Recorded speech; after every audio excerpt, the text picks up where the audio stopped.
Hey everyone, welcome back to the channel. In this tutorial, I'm going to show you how to compare branches in GitHub. This is super useful if you want to see the differences between two branches, review commits, or prepare for a pull request.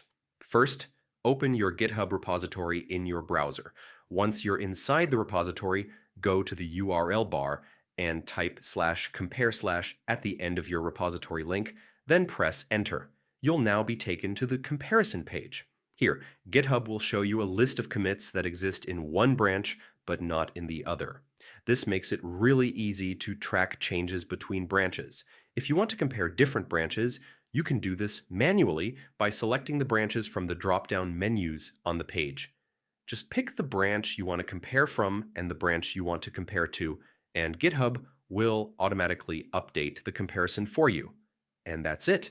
You've successfully compared branches in GitHub. It's simple, quick, and perfect for keeping track of your project changes. If this video helped you, make sure to like, subscribe, and hit the bell icon so you don't miss any of our tutorials. Leave a comment if you have any questions or tips about GitHub branch management. Thanks for watching, and I'll see you in the next one.